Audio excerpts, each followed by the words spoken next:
radio play for this week is entitled Midnight Call. It is a dramatization based on a story which will appear in the fascinating pages of next Sunday's issue of the American Weekly, the educational and entertaining magazine distributed with every Hearst Sunday newspaper from coast to coast. The clock on the mantelpiece in the study of Monsieur Armand Dormier chimes the quarter hour. They said 4 o'clock, Mary. It's a quarter after now. They ought to be here any minute, Father. Members of the Sûreté aren't usually late, you know. Why do they insist on coming at all? I have no need for the police.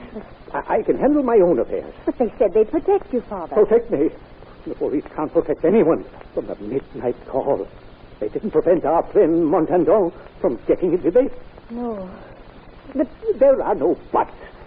I tell you, Mary, there is only one way for me to prevent that call. By paying the 100,000 francs they demand? Yes. And I should be out now trying to raise it instead of hanging around waiting for those policemen. Well, Francois? Monsieur Ashton Wolf and Dr. Bertillon. Oh, Monsieur Dormier? Yes. My daughter, Mary. How do you do, mademoiselle? How do you do? My colleague, Dr. Bertillon. How do you do? How do you do? Monsieur, it was very kind of you to bother coming to see me, but your visit is useless. You haven't paid over the money? No. Good. Then, although we're a few minutes late for our appointment, monsieur, we're still in time. I am on the point of going out to get the money to prevent the call coming for me. I wanted to tell you that there is nothing you can do. Excuse me. Just a minute, Monsieur Dormier. Just what is this call you've been threatened with? I dare not talk about it, monsieur. It is the call of Falali. Beyond that, I will say nothing. Excuse me. What the deuce does he mean? I asked him a question in order to help him, and he refuses to answer. You forget, my dear Alphonse, that Monsieur Dormier and his daughter are from the West Indies. It's some native superstition Pardon, that... Monsieur Ashton Wolf. Yes? What you're pleased to call native superstition is a very evil force, as real as electricity, only more subtle. Black magic, eh? Black, if you wish, but nevertheless magic. Eugène Montandon was my father's friend. He had demands made on him for money, just as my father had. And he tried to lay a trap for the sorcerers. They warned him that if he did that, he'd hear the call at midnight and die. And die he did. Montandon, you say, mademoiselle? Yes. Why, he was found poisoned. But he received the call first. It warned him death was near. Your father wouldn't tell me, but perhaps you will, mademoiselle. Just what is this call? It's a native word. No one dare utter it except native sorcerers. You hear it suddenly out of nowhere and die. Mademoiselle, you say your father received demands for money. Can you let us see one of them? Oh, yes. Father put the final notice under the electric clock here. That's an odd-looking clock, mademoiselle. I've never seen one quite like it. A traveling sales lady sold it to Father at the door. She made him a special price because she said her employers wished to be able to advertise Armand Dormier as one of their customers. Poor Father, he just can't say no to a bargain. Who of us can, mademoiselle? You're quite right, monsieur. Here's the letter. He's to pay 100,000, or he'll hear the call at midnight and die. Quite a friendly billy-do, A.W., huh? Yes. They're sending him a pay box. He's to put the money inside, then take the night boat train to Dieppe, go on board the Channel steamer, and drop this pay box overboard when the steamer is level with the old Whistling Boy. Very precise instructions and very clever. They'll be probably waiting in a speedboat to pick up the floating box of money. Yes. And mademoiselle, has this pay box arrived? No, but Father's gone now to get the money to put into it when it does arrive. He's to do no such thing. Why? I want you to intercept that box. Your father mustn't know when it arrives. Oh, I couldn't do that. Please, mademoiselle. They'd be sure to kill Father then. You don't understand, mademoiselle. We want that box ourselves. We'll see that it's delivered to the extortionist. I don't understand. You see, mademoiselle, all Dr. Bertillon and I came here for, really, was to get a good look at your father. I shall disguise myself to look like him and take that box to the Whistling Boy. You? Yes. But where will we get the money to give you? Oh, don't you worry about that, mademoiselle. When Ashton Wolf here, made up like your father, goes to the bank, we'll have it fixed so the teller will count out the 100,000 francs. But blank paper will be put in the box. Exactly. But Father won't consent to this, monsieur. He remembers only too well what happened to his friend, Eugène Montandon, who also tried to trick the sorcerers. Oh, well, then we shall have to do it without his knowing it, mademoiselle. No, Alphonse. We shall have to tell him. We don't want him to do anything that will spoil our plans. What will we do with him if he puts up an argument? Well, we shall have to detain him here in protective custody. But whatever happens, Alphonse, the night that pay box arrives, I shall be with it on that Channel steamer.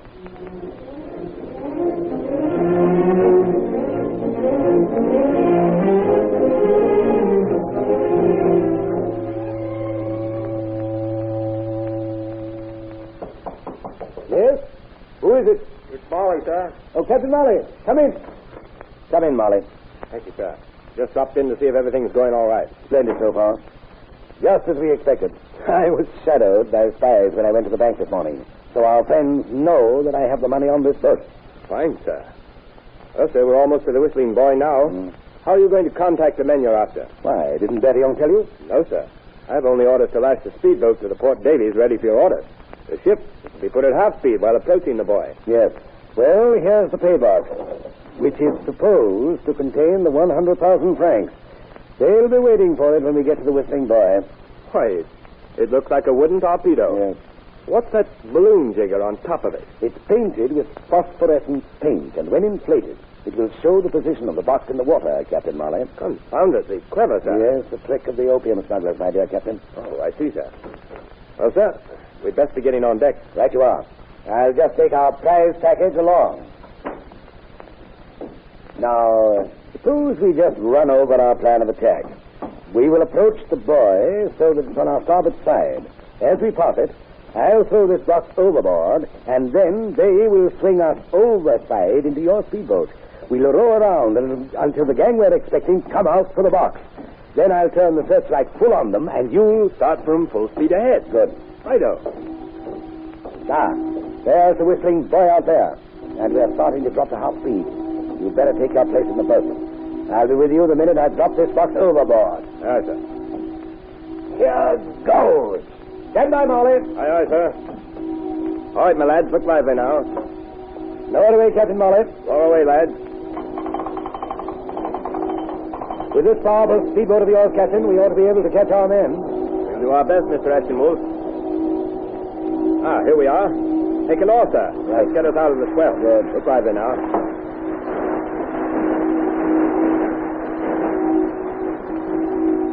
I hope we don't have to wait out here too long, Captain. Well, sir, it's all in the game. Listen. The gang's boat. Yes. Look out there, sir. A searchlight. That gang of crooks isn't wasting any time. They've spotted our decoy. Ship oars, Captain. Aye, aye, sir. Get our engine going. Here goes our searchlight on them. There they are. Pulling the beam of the light. Out to them, Captain.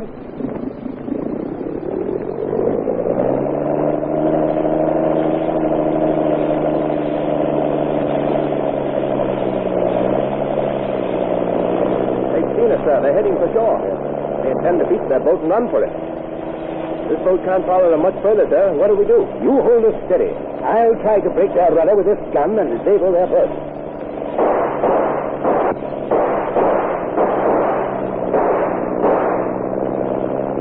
It's no good, sir. They've got away. Look, I must have hit that gas line. Their boat's on fire. Hurry, Captain. We can overtake them. Sorry, sir, but we're getting too close to shore. I'll have to turn out again. Oh, all right, then. Make for the nearest dock. I'll phone Bertillon to watch out for that gang on shore. Aye, aye, sir.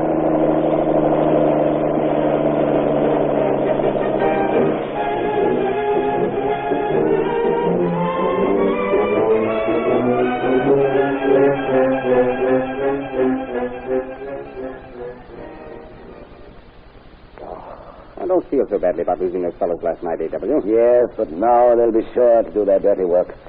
Our plot to trick them failed, Bertillon. Remember the fate of Montandon. Yes, but we weren't tipped off in time to be watching for the call in that case. And we are in this. Dormier doesn't know we're waiting out here in his garage for his daughter to let us in the house. We will, when that call comes in. Yeah, it's almost midnight. How do you know he'll get the call tonight? Oh, while you were having your boat ride, I gathered some information. Good. And Mademoiselle Dormier gave me this note which your father received this morning. It says, be ready to admit me about midnight if you wish to live. Only I can tell you what the children of the call mean to do. I am doing this because I hate the man who is trying to kill you. Signed, a true friend. I say, this is exciting. I wonder who the squealer is. There's no squealer, A.W.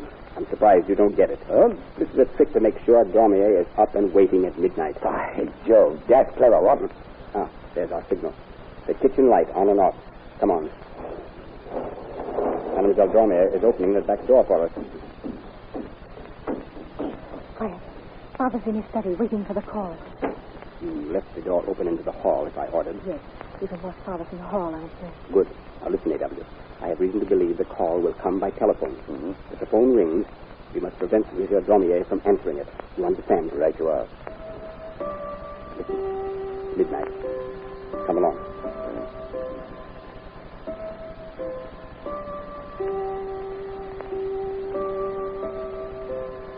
There's Dormier seated by his desk. Yes. With the phone right beside him. Have to be quick. That call comes in.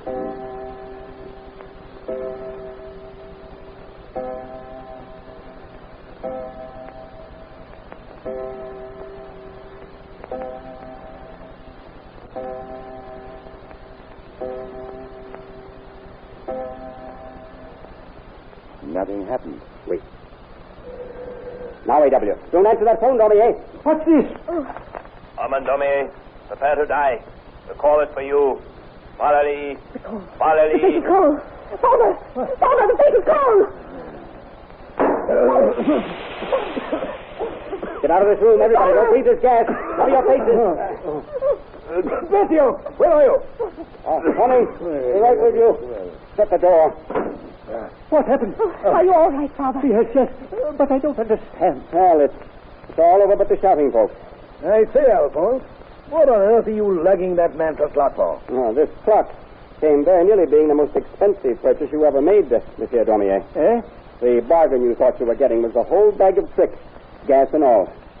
Look here. Why, the whole back is blown off. Yes, right. Well, what is it? What is it? A bomb, Alphonse? Oh, no. Something much more clever than that. What? You know the lock Louis Longueux invented for bank vaults that open when the right word is spoken at it? Yes, yes. Well, the mechanism in the clock is made along the same lines. The call, a telephone voice stepped up to vibrate, closed the switch of an electrical device. This broke a vacuum bottle and released a deadly gas. I can't tell you how grateful I am to you, monsieur. And I, too. Please accept our sincere thanks. Well, that's quite all right. It's just part of our job. I think we all need a drink. I'm sure I do. I'll get the butler to serve us one. Excuse me, Monsieur Dormier, but my men arrested your butler when the call came in. What? You see, he was the one who fitted the amplifier to your telephone for the call. Oh. From now on, your butler will be unable to serve anything but time.